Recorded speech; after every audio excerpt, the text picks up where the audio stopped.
Well, he wrote a climate review for the Rudd government that ultimately, in part, led to the carbon tax. Now Professor Ross Garnaut has written a book on our energy system. He's an economist, and so it's no surprise that Superpower, the title, focuses on what he says could be a huge opportunity for our economy. It just so happens it would come with a 100% renewable energy achievement by the 2030s. I spoke to him earlier this week. I'm saying we probably should be producing several times more power than now and from a renewable energy base. But for that energy system, we'll have a lot of generation in the places with world-class renewable energy resources, the very good wind on the west-facing coasts of Australia, the west-facing ridges and mountain ranges. We'll have a lot of solar across southern Australia, especially inside the cloudy coasts. And once we're producing a lot of energy-intensive goods for the rest of the world, we'll find a lot of solar and wind across the region from northwest of West Australia to similar latitudes in Queensland. That will be joined by high voltage transmission lines. There'll be a lot of storage in the system, pumped hydro storage. You've got a lot of good sites in Australia that have been identified by work done over the last few years. We'll be making much more use of battery storage, which is becoming cheaper at a rapid rate, and we'll be designing industrial plants to be more flexible, to use less power when power is scarce and expensive at the peaks at the beginning and end of the solar day. A combination of all of these things will give us reliable and secure power based on solar and wind resources. So I know you've mentioned extensively in your book that the rapid rate of technological improvement has surprised you. How much have you assumed that that keeps going to arrive at the future you talk about? Not much. There's actually no sign of reduction in the rate of improvement of solar costs. They've been falling by over a quarter with each doubling of global output of solar photovoltaic. That's been going on now for nearly 4 decades, and there's no sign yet of it falling, but I don't presume that that will continue at anything like that rate. I think we're pretty well there now. We've got all the technologies we need. We do need some regulatory reforms. We do need some different mindsets in applying the new technologies. But the continued reduction in the costs of renewable energy and storage will be a bonus. I want to step through your short-term recommendations towards getting to this future. One is that you want to reward private investors to pay for a new long-distance, high-voltage transmission line system, or adding on to that.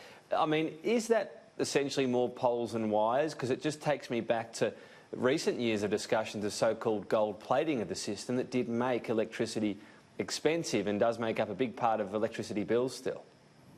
Yeah, we've made a big mess of regulation of poles and wires since corporatisation and privatisation a couple of decades ago. In economics, for young people as undergraduates, we teach them that one thing you should never do in regulating a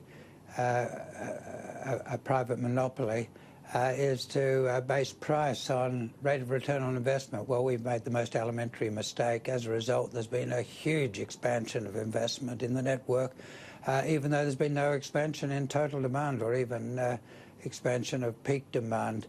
Another recommendation talks about the Clean Energy Finance Corporation being used to really focus on peaking power projects to help obviously secure the grid. Would this rely on affordable gas in the country? Not necessarily, although I don't exclude that in the early stages. We're going to have a zero emissions economy before the 2050. That's what we agreed at Paris.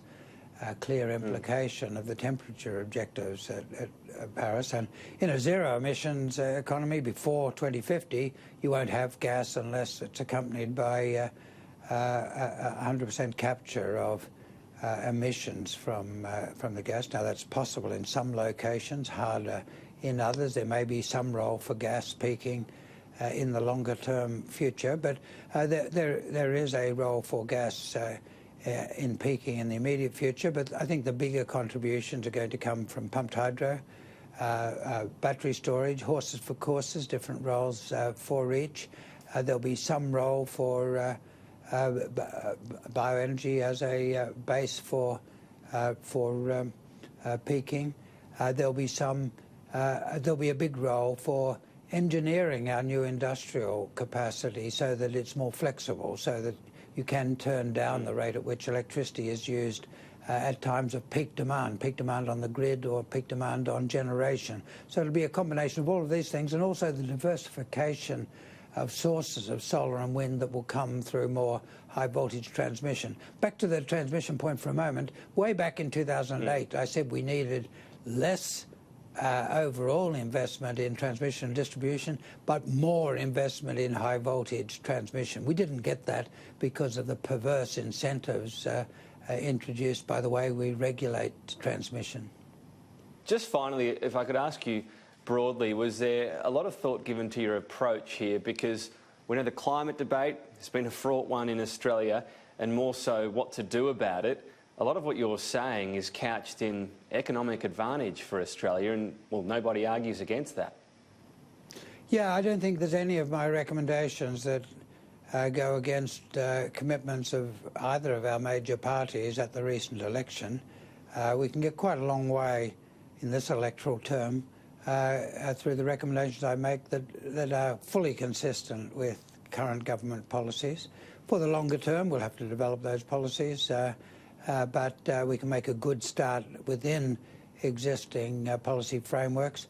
I've deliberately avoided first best options that would be environmentally and economically more efficient, like carbon pricing, because you wouldn't have support of both major parties. But we can make a good start within current electoral constraints, and that's what I'm suggesting. Yeah, well, something that done within political reality, which I guess you always have to look at. Professor Ross Garnaut, appreciate your time today. Thank you. Good talking to you, Tom.